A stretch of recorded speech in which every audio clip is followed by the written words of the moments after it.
hair up. I want the check. Cool. So my twin is here. I know some of you guys have seen him. He's in town. He's doing some business here. He works for FCA. And so I asked him if he would come, and he was like, yeah, sure, I'll come on his day off. So thank you for coming, Jay. Woo! He and Mallory are literally, like, similar. He's not necessarily like me where I would love to stand up here and talk and all these different things. But he's done his fair share of preaching and teaching. And so I'm super excited for him and what he's doing. But I'm super excited for tonight because this is the very first time that I get to speak to you guys for 50 minutes. You guys get to listen to my voice. So I'm super excited for this. So good evening, everybody. It's good to see you guys. It's been a while since I've actually had to do this. But let's go ahead and dive right in because we actually got some stuff to go over. So does anyone in here like movies? Yes. We love movies. And have most of you guys seen The Avengers? Most of us seen The Avengers. What about Star Wars? Kind of going back a little bit further. Love Star Wars, Star Trek, all those. Those are my favorite. What I want you to do is I want you to imagine your favorite movie. Imagine your favorite movie. And then as you're thinking about that movie, think about your favorite part in that movie. So for me, one of my favorite movies right now is Spider-Man. And I love the part where he is fighting against, like, the Green Goblin, and he's fighting against, I think it's Sandman, and I can't remember all the characters right now. That's kind of terrible right now, and I call it one of my favorites. But I look at those scenes, and I'm like, wow, that was really impactful, and that was, like, really, like, tear-dropping, and I would go back and watch that scene over and over and over again. Now, say someone has never seen the movie, your favorite movie, and as you're getting ready to watch the movie, would you take them to your favorite part, or would you start at the very beginning of the movie? Very beginning of the movie. Most likely not. You won't start in the middle. You'll start at the very beginning. Why? Why would you start at the very beginning? Because if you don't, then they'll never understand the plot of the story. If they watch the middle of the scene. Can I even take it a step further? I believe why we sometimes don't always understand the Bible or skip over certain parts is because we often get stuck in trailer mode. Now, what is trailer mode? Well, I'm glad you asked.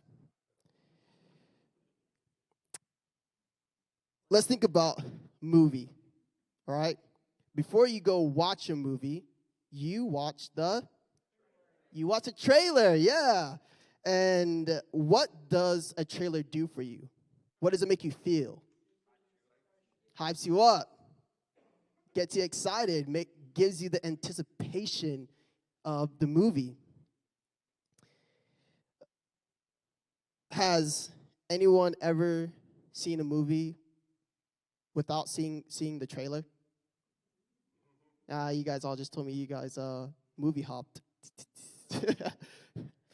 But yes, now, but if we saw the trailer before we saw the movie, it would have given us more insight of what possibly could have happened. So, I would suggest that Jesus is like the trailer of a movie. Jesus is like the trailer of the Bible. He is super exciting. He is super impactful. He gets you invested into Christianity. But oftentimes, we actually get stuck with the trailer mode. And so when we go into the Bible, we view the Bible as trailers. We get snippets and parts. And oftentimes that's how we read.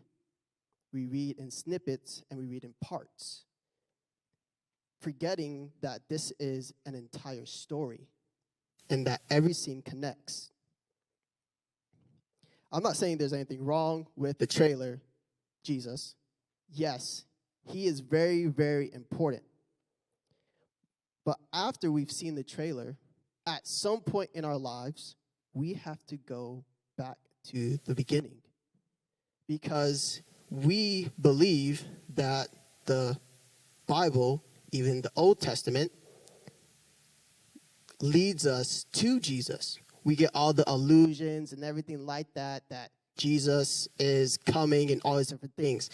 And so, what I want to do tonight is I want to show you that the Bible is a unified narrative. It is a story. Just like you would read Harry Potter or any other nonfiction or fiction book, you would read it from beginning to end. You wouldn't start in the middle. You would start in the beginning. And so I believe that once we've accepted Jesus into our hearts, at some point in our lives, we have to go back to the beginning. And so I want to walk through from not necessarily the entire Bible. I'm going to just kind of stick in Genesis. And from Genesis 1 on, I want to show you how everything connects to each other.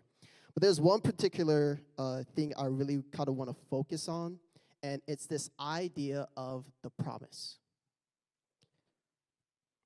So, if you don't mind turning to Genesis chapter 1.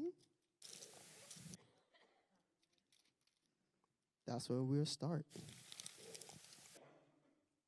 So we know in Genesis chapter 1 that God created the heavens and the earth, and he created everything on the earth, and it was good. He created the birds, he created the sea, the land, he created the plants, he created the animals, he created all of these things, and it was good.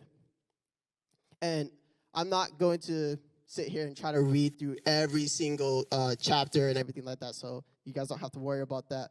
I want to give you snippets of each chapter so that you begin to see how this all correlates.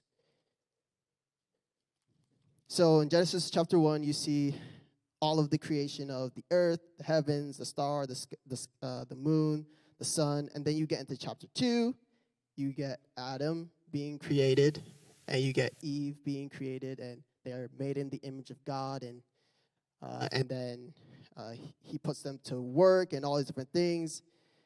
Then you get into chapter 3, and this is where I kind of want to sit for a second. In chapter 3, you see that the serpent comes to the woman and says, hey, did God really say that you shouldn't eat from this tree? And she said, well, of course. Like, we're not supposed to eat of this tree. We can eat from any tree in here except for that one.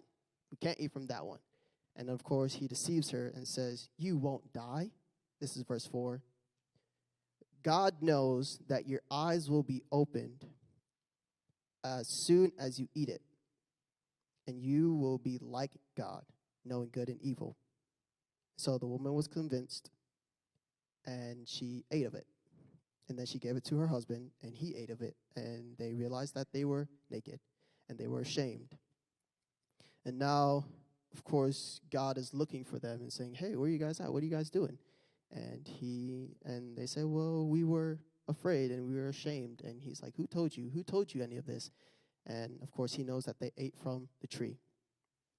And so now God is saying, because of this, I have to curse you and throw you out of the garden. And so we see that that God first talks to the serpent and says he's going to crawl on his belly and he's going to eat the dust. And in verse 15, it says, I will cause hostility between you and the woman, and between your offspring and her offspring. He will strike your heel, and you will strike he will strike your head, and you will strike his heel. Okay. What does that mean?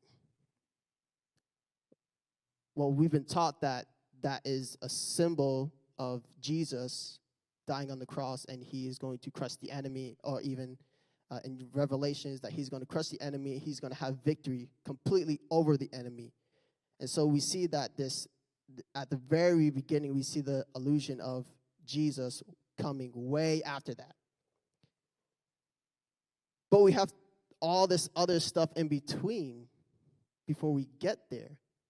And so when he says that your offspring will have problems and conflict with each other, who's he talking to?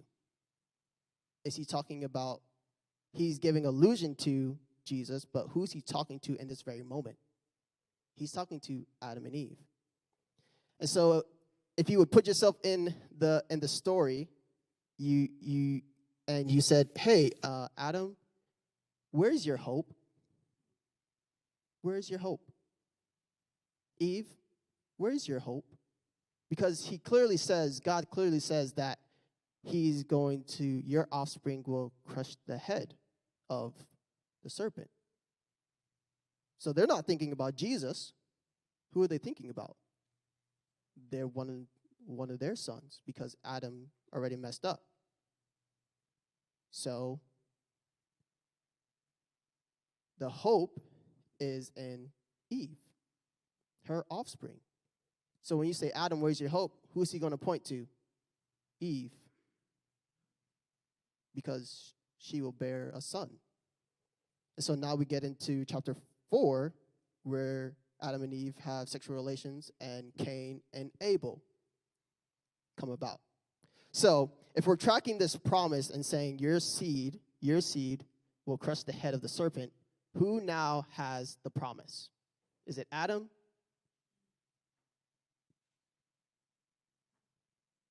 Adam already messed up. So who's the next one? Who? His sons.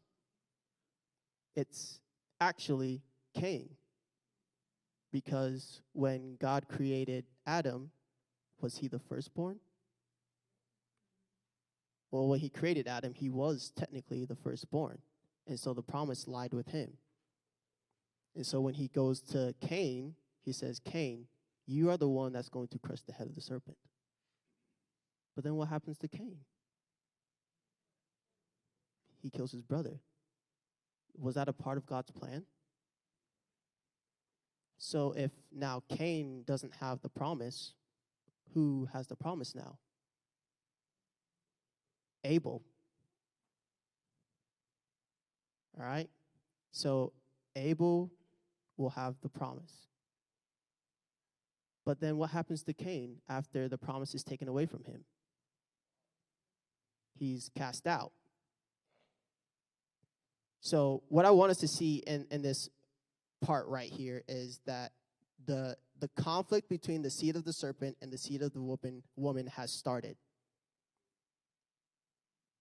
Cain, because he no longer wants to align himself with God, who does he align himself with? The serpent.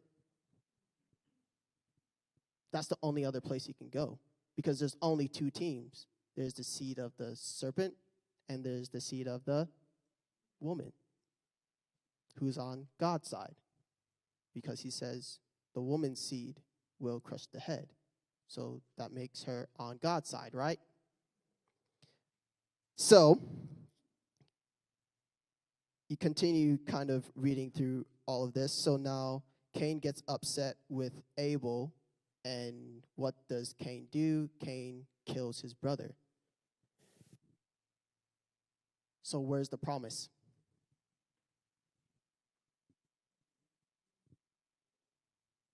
If it's not with Cain, where's the promise? Where's the promise that someone's going to crush the head of the serpent? It's nowhere right now. And that's when Seth comes into the story. So do we continue to follow Cain? No, we don't follow Cain. Cain is actually now in conflict with his entire family because he has aligned himself with the serpent. And so you get the birth of Seth. So who are we following now? Seth. Why? Because he has the promise. Okay? And then you get into chapter 5. And this is the part where most of us skip. Because this is all of the begats. This is the genealogy. But what are we doing right now? What are we tracking? The promise. And if the promise is with Seth, don't we need to know where the promise is going? So when we get to chapter 5, and Moses is writing, the descendants of Adam are, and he begins to describe Adam was created in God's image, and he created them male and female, and he blessed them and called them human. And then in verse 3 of chapter 5, it says, when Adam was 130 years old, he became the father of a son who was just like him in his very image. His son's name was Seth. Wait, but I thought his older son was Cain. Why are we talking about Seth? He's the one who's carrying the promise. And then after Seth is born, Adam lives 800 years. He dies, has many sons and daughters. And then Seth has Enosh. And what we're doing, what the genealogies are doing, is it's showing us, hey, this is where the promise is going. You have to follow this, because if you don't, you will never understand why Abraham comes into the picture. Okay, well, let's keep going. So we get to chapter 6. Why are we talking about Noah? Who is this guy? Was he just someone that God said, oh, you're righteous in my eyes, and so I'm going to choose you out of everybody in here? It wasn't random. Go back to chapter 5 and read through the genealogies. Lamech, in verse 31 in chapter 5, is a descendant of Seth. And so when Lamech has a son, his son is Noah. So is God just picking random people? But if we never read the genealogies, would we have ever known that Noah was in the lineage of Seth? We would have never known that. Noah's just not random. All right, then you get Noah and this whole story, and now God's like, dude, Noah, these people aren't doing it for me. I'm going to have to wipe them out. I'm going to bring a flood. I need you to build an ark, and we're going to keep this rolling. The cool thing about this entire story is it almost resembles creation. See, God said, you know what? I'm going to start over, but I got to do some things. So you get the flood. He wipes out everybody, and he says, okay, send out the dove, which we all know that symbols the Holy Spirit. And it hovers over the waters, looking for places to land. And then you get all the vegetation coming back. You get all of these different things. You get animals. All the animals are on the ark. So all the animals are coming back, and they're multiplying and all these different things. And so you see almost two creations kind of happening at the beginning and right here in the Noah story. Okay? So you get Noah, and God creates a covenant with Noah because he has the promise. And what does Noah do? He passes it on. And he's laying drunk, naked. And what does his youngest son come and do? He what? Sees him naked. Seeing your father naked, seeing someone naked almost causes shame in a way, doesn't it? Like, oh, I'm so sorry. Didn't mean to see you. But what his son did was he went to his brother and said, yo, our dad is naked.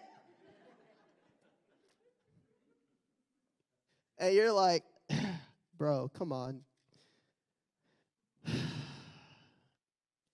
And his brothers, so the sons are Shem, Ham, and Jephthah.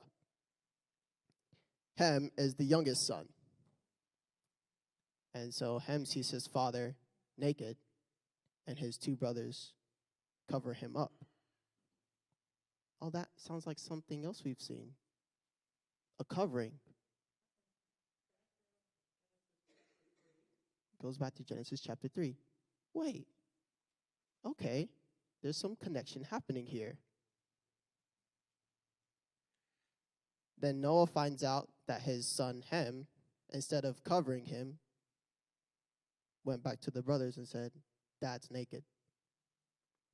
And so in verse 24, it says, when Noah woke up from his stupor, I'm reading from the NLT, so if you wanted to know that, he wakes up and he learns that his youngest son has seen him naked and has caused great shame. Then he cursed Canaan, the son of Ham. Hold on to that. That's really important.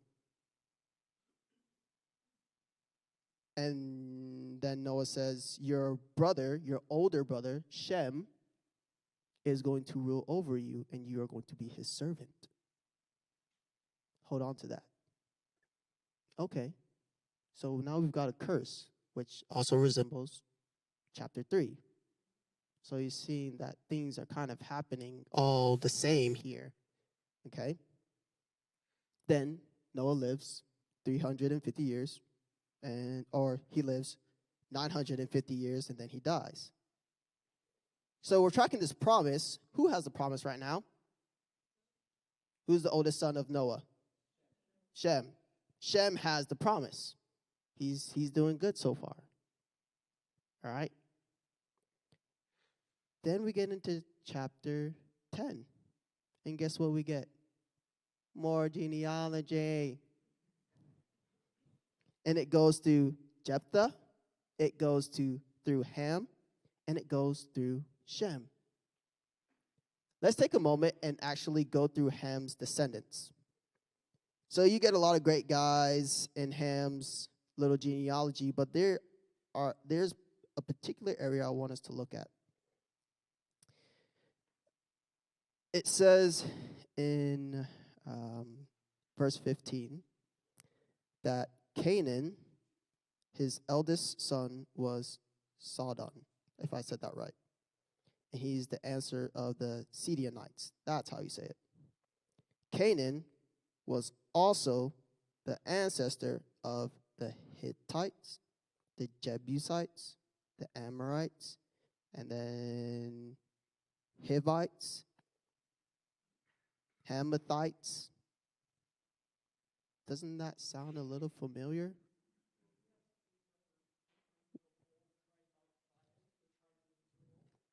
Oh, why? But why? Why is that happening? That doesn't make any sense. Why is? Well, we got to continue to read on. We have to continue to connect the dots. Then you get into chapter 11, and you get the Tower of Babel, and at one point, all the languages were one, and God says, we got to change that. Let's spread out. Hold on to that one, too, because that was kind of random. Why is that there? Actually, quickly, if you turn to Acts 2, and you see the day of Pentecost happening, and they speak in unknown languages, what happens after that?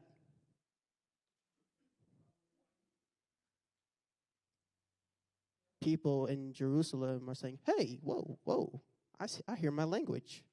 How are you speaking my language?" See, God scattered them when they tried to come together and when they were speaking one language and build the Tower of Babel for themselves. But in Acts chapter 2, he restores it. He says, "Come back together, because when you speak in unknown languages, people will gather near to you."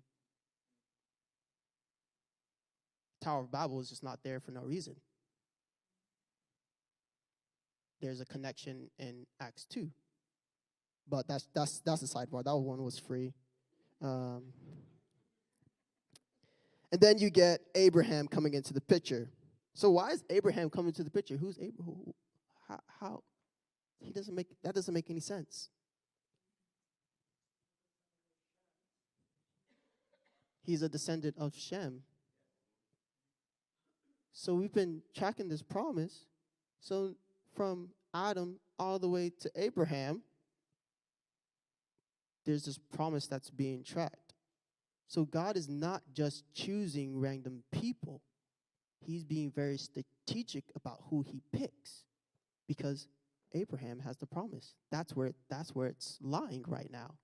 Okay, cool. All right. So we got Abraham. You get all the you get Shem's descendants all the way to Abraham. So chapter 11 also gives you more genealogy. But if we never look at the genealogy, would we ever know why Abraham comes into the picture? No, we wouldn't. We never would. All right. Then, of course, we get in chapter 12. This is the call of Abraham. And he says, "Go to the land I'm going to show you." Okay, God, I'll go. Who goes with him? Who goes with Abraham? Abram at this point. Who? Lot. Yes. Hold on to that one. And so Abraham listens and he departs. And he's like, "Okay, we're going to go." All right. And he says, "Oh, by the way, I want you to inhabit Canaan." Why? Why am I going to inhabit Canaan? For what? Oh, that's because when Ham decided to look at his dad naked, Noah cursed his son, who? Canaan. And he said, "Your older son is going to rule over you, and you are going to be his servant." Oh, so that's why Abraham is, yeah, because of that whole thing. Okay, so we're starting to, okay. All right, then you get in chapter 13, Abraham and Lot are having some problems, and Lot decides to go on his own, and he goes towards Sodom and Gomorrah. He looks up, and Abraham says, "All right, we got to split. Too much is going on between our people and between you and me, and I don't want any more strife." And so he says, "Look left, look right, whichever way you want to go, whichever looks best to you, you go that way, and I'll go the opposite way." And then Lot looks up. He's like, "Ooh, that looks good." Where else have we seen something like that?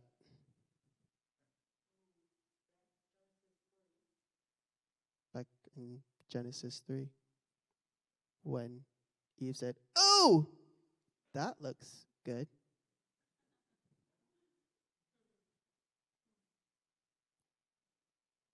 So Lot separates from Abraham, who has the promise. Now, why would he do that? Because God is clearly blessing Abraham. Why not continue to walk with him as Enoch did? So if Lot would have stayed, they could have figured it out. and he would have been blessed. Hold on to that one too. Because we're going to see that in the New Testament. We're going to see that with the Israelites. If you would just walk with me, you will be blessed. But if you turn from me, I will give you over to your enemies. So now Lot goes off, does his own thing. Abraham does whatever he wants to do, okay? And then Lot gets in some trouble, and Abraham has to go rescue him.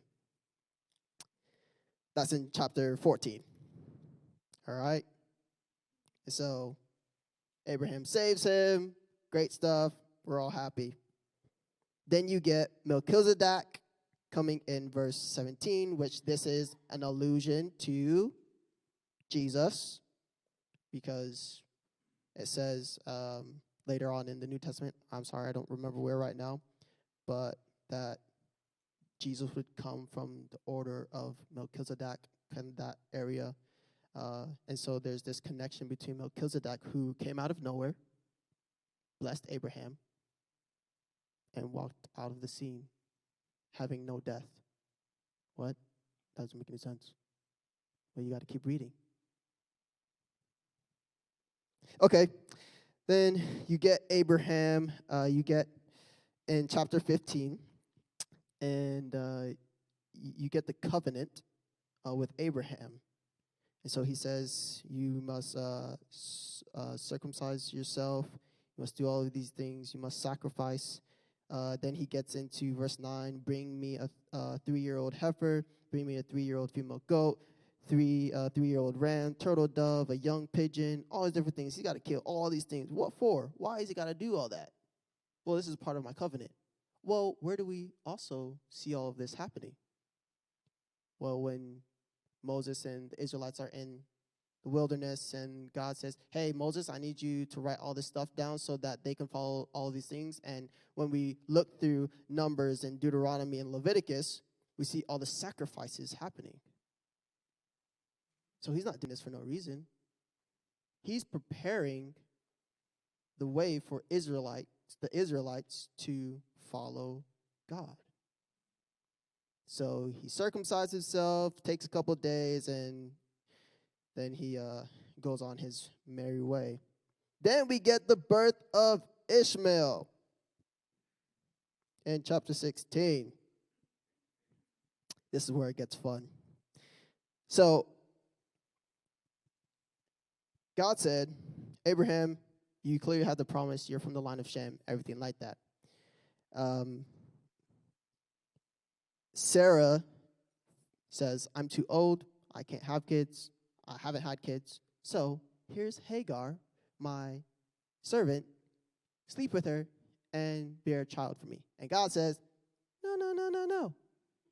That's not how this works. This was not because of she was trying to push God's plan, which in some ways, yes, she was trying to push God's plan. But this goes back to Genesis 2. Because was it Adam and Jennifer? No, it was Adam and Eve. And so God was saying, a promise to you, Adam, is a promise to you, Eve. And so when we get to chapter 16, he's reminding them, hey, a promise to you, Abraham, is a promise to you, Sarah, not Hagar. The promise is with you and Sarah. This kind of gets into the whole idea of one man, one woman. That's how this works. That's how he did it. So when Hagar comes into the scene, he's like, you're messing up the whole plan. So when Ishmael gets born and all these things happen to Ishmael and Hagar and everything, God still blesses them because he's a gracious God. But what do we see happen when Ishmael gets off the scene? He has hostility towards his family. So whose side is Ishmael on? The serpent. And if you actually read through Ishmael's genealogy, the Philistines descend from Ishmael. And so now when you get into 1 Samuel and you see the Philistines come out of nowhere and Goliath is being this type of way because he's 9 feet tall and got bronze shield and whatever it could possibly be, it's not because they're just there. It's because it's already written that they would have hostility towards each other.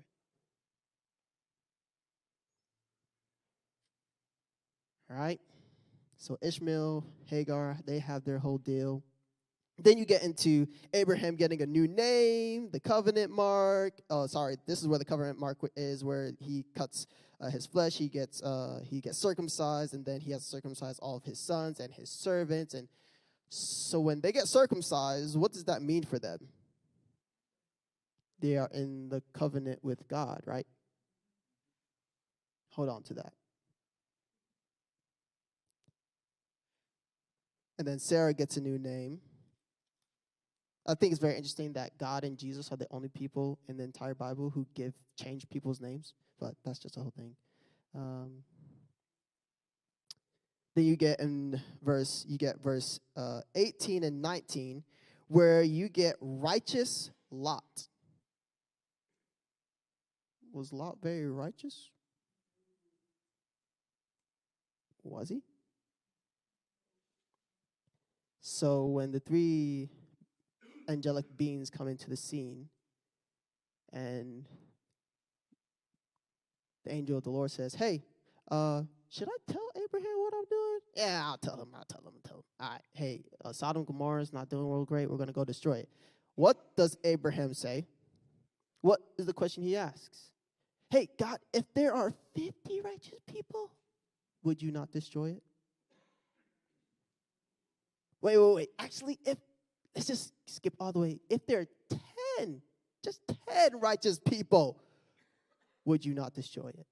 And God said, if there are 10 righteous people, I will not destroy it. So when the 2 angels go into the city and they say, yo, Lot, get out of here, what does that indicate? That he was righteous. I think this is so beautiful because it shows us no matter how far we run away from God, no matter how far we get out of his blessings, he still calls us righteous and tries to call us back to the promise that he's given his people.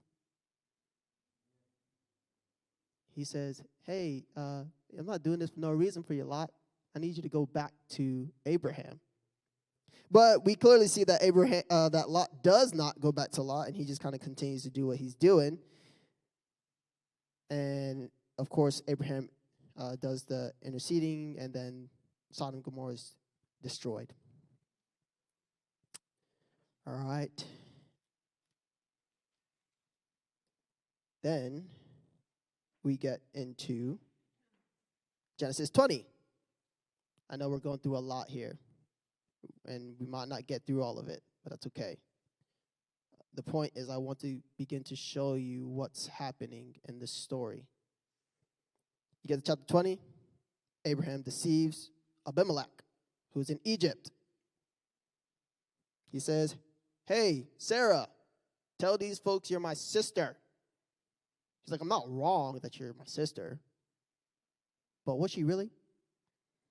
And so when Abimelech tries to take Sarah as his wife, what does that already do for Abraham? That causes a lot of problems. Because a promise to Abraham is a promise to whom? So was Abimelech supposed to take Sarah? And was Abraham supposed to say, this is my sister? No. And then Abimelech's like, yo, bro, why are you doing this to me? Why did you do that? God is now angry at me because you decided to be some type of way. Silly. Like, come on. Got to do this right. And then you get to verse 21, and Isaac is born. And so the promise now does what? Goes to Isaac. Do we continue to follow Abraham at all after Isaac is born? Just a little bit. But what this is doing, as we see from one scene to a next scene, it is shifting gears and saying the promise was with Abraham, now it's with Isaac. And now we're going to follow Isaac and all his fun things. So we get Isaac, you get Abraham being tested, and this is chapter 22. Abraham is tested on the mountain, and he says, and God says, sacrifice your son. And he's like, all right, I'll be obedient. And so as he's raising the knife, God says, whoa, whoa, whoa, don't do that. Don't do that. There's a ram there, I will provide. Here's a ram, kill and sacrifice the ram, because I now have seen that you are obedient and you trust me. And we all know that alludes to Jesus. But not just there. It goes back to Genesis 3, when God provided a substitute. See, before they were kicked out of the garden, what did they had leaves on when they were ashamed, but God said, no, that's not going to work for you. And then he gives them animal skin, substitute. And so we see these substitutes kind of happening throughout the story here. Abraham gets tested, and then in 23, you have Sarah being buried, and then in 24, you get Isaac finding a wife.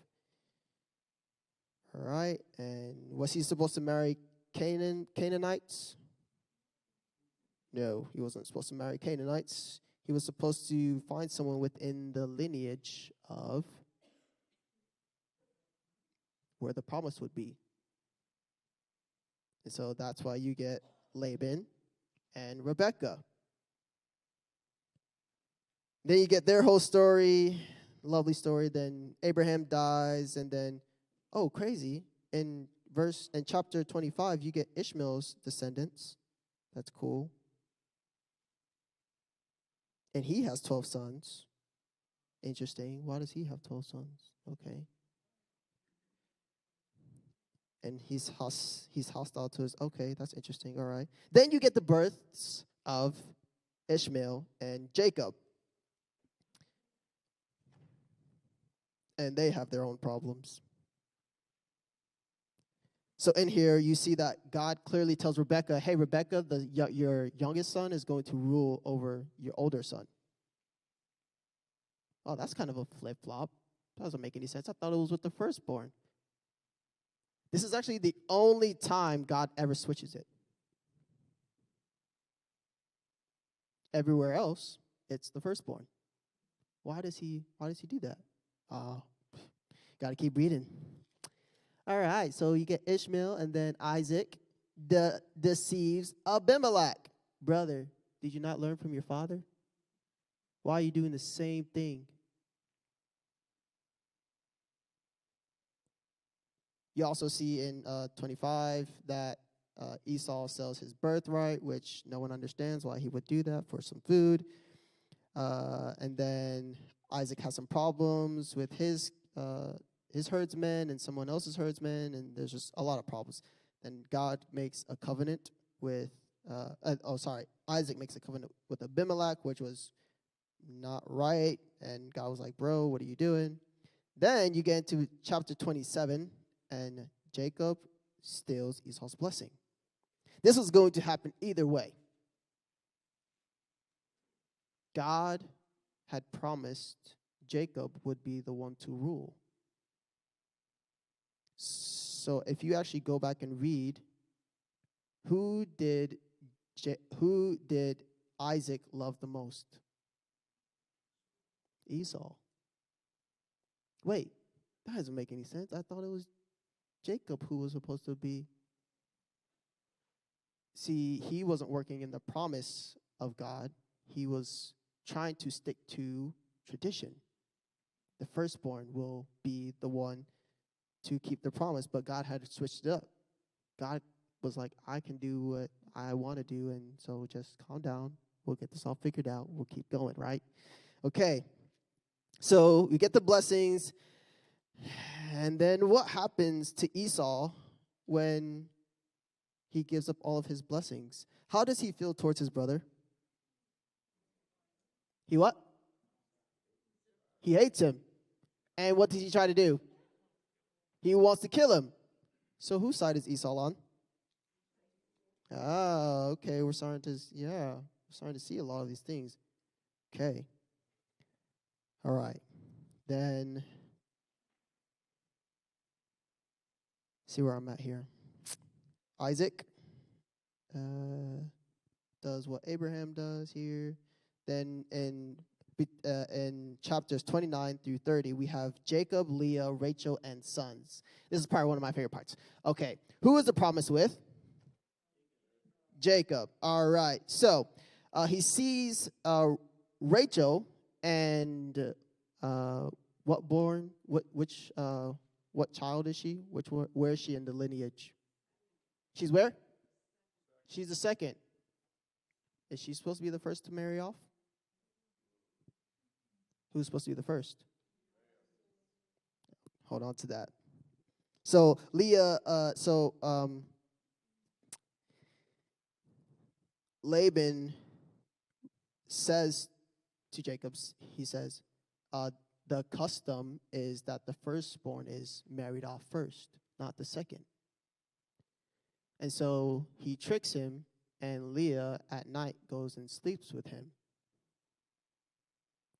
And then after that, you get Rachel.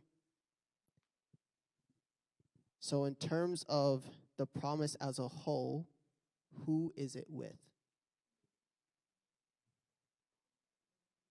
Jacob and Leah.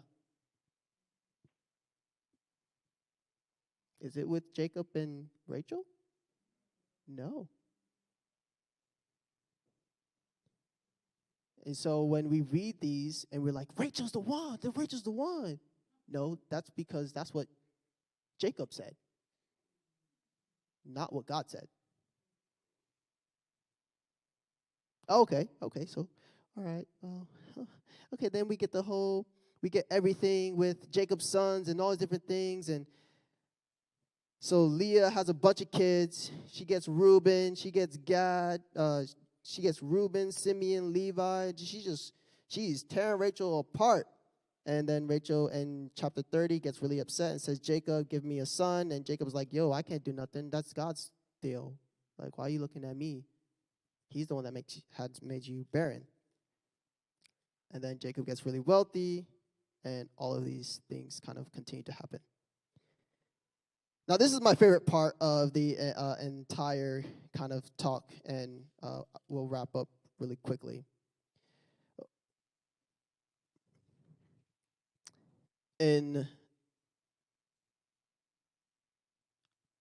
Actually, before I say that, let me ask you this.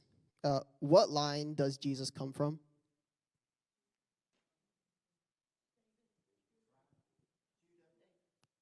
David is in the line of Judah. Yes, Judah. But wait, who's the firstborn? Who's the firstborn of Jacob? Reuben. Why did it skip Reuben? He messed up. Oh, okay. So Jacob has wives. He has concubines. And Jacob leaves. Reuben decides to do what? Sleep with one of his wives. And was he supposed to do that? Because a promise to Reuben is a promise to his wife, his own wife, not Abraham's wife. So what happens to Reuben? If you look back, so that was 25. If you look back in 24, you see that one day Dinah, who was the daughter of Jacob and Leah, she went to visit a young woman in the area, and a prince, uh, sh- um, I'm totally blanking on his name, Shechem, he rapes her. Oh. And then turns and says, "Oh, I love her. I want her." And Jacob says, "Okay, we'll figure this out. We're not, hold on, hold on." But then his sons get involved and say, "If you go and circumcise yourself, and all of the men in your city go and circumcise yourself, then we can have this conversation." And so when they go and circumcise themselves and they're taking a 2-day break, Simeon and Levi go into the town and do what? Wait, but I thought when someone was circumcised, who do they fall under now? Where does that come from? It comes from Abraham. When God says, "Go and circumcise yourself." And when you circumcise yourself, this is a covenant between you and me and the rest of your family. And so anyone who circumcised themselves is now a part of your family. And so when Simeon and Levi go into the town and kill all of the men, what have they done? They've killed their family. So guess what happens to Simeon and Levi? So who's the fourth son? Judah. Well, that kind of makes sense. Okay, so Judah, all this stuff happens with, okay, now we know that this is Judah. We get descendants of Esau in chapter 26. Perfect. Rachel dies. All this stuff happens. And then we start talking about Joseph. What? I think this is so beautiful and how amazing God is. He says, "Rachel, I know you're the second, and I'm still going to use you because you are in relation with Abraham, because your sons are in relationship with Abraham." Who do they fall under? They fall under God.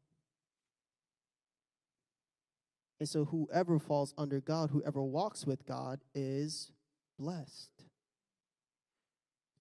And so every single one of his children have an opportunity to be used by God. And that's what happens with Joseph. Because God gives him visions and dreams. Okay, and then you're reading through Joseph, and out of nowhere in chapter 38, Judah and Tamar come onto the scene. Why are we talking about Judah and Tamar? Why are we talking about Judah and Tamar here? Because that's who we're following in the promise. So Judah has 3 sons, and we're almost done. He has, let me see if I'm, where am I at here? By that time, he left home.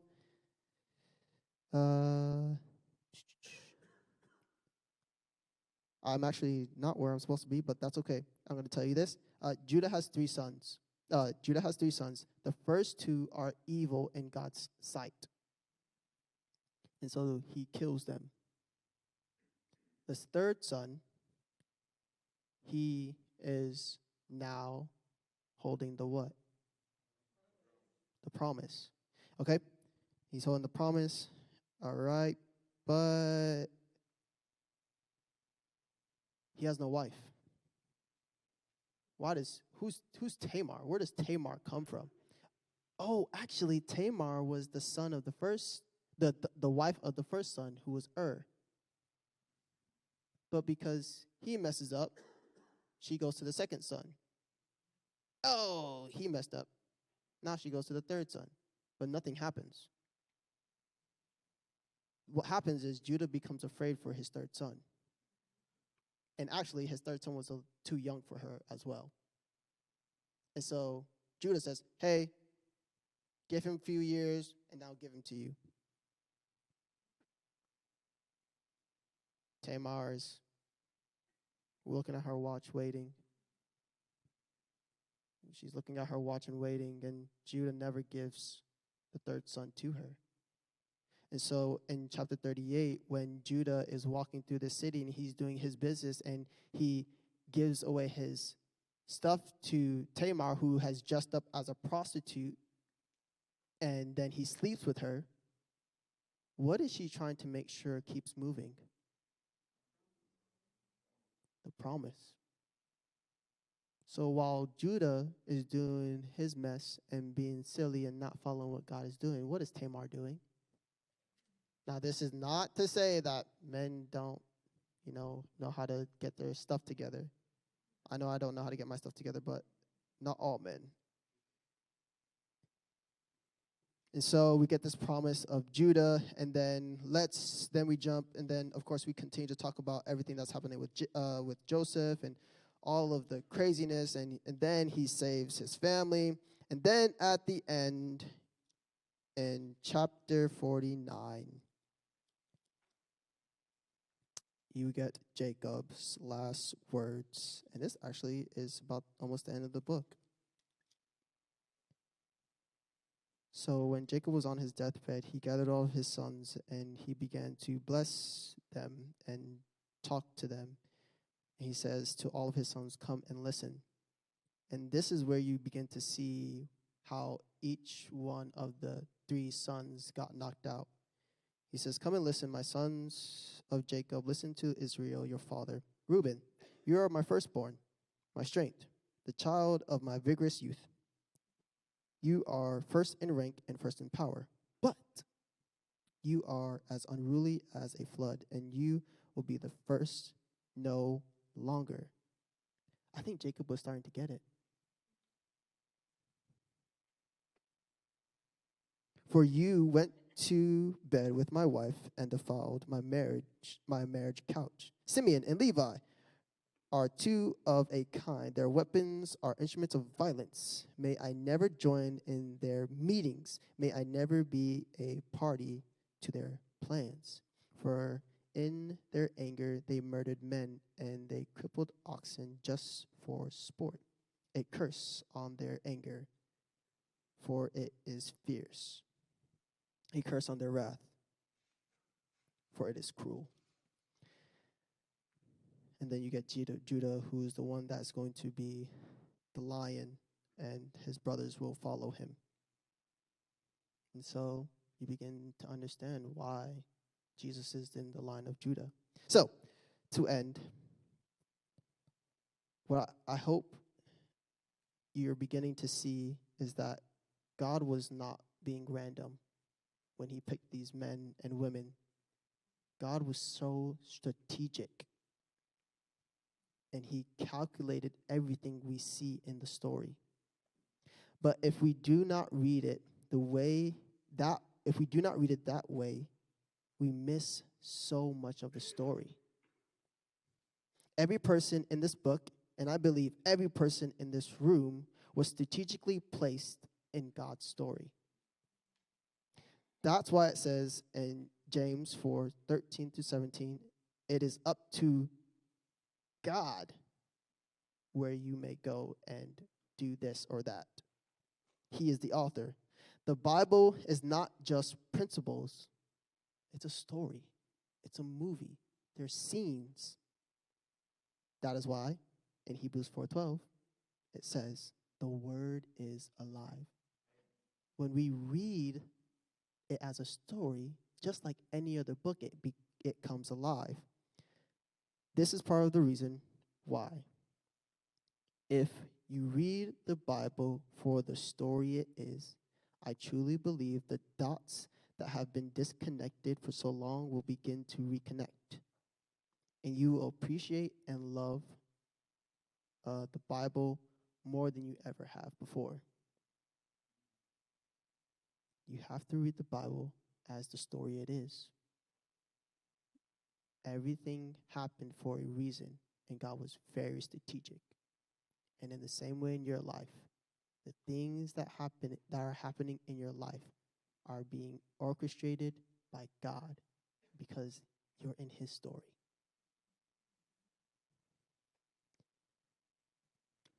Let's pray.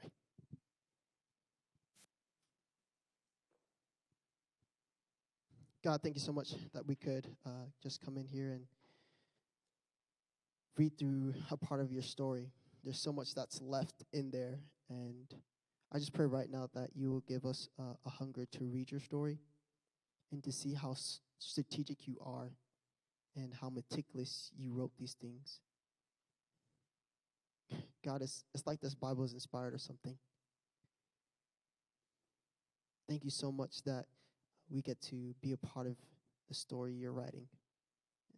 And I just pray that each person will continue to stay on the train and believe that you've got something for them. God, we love you and we thank you so much. In Jesus' name, amen.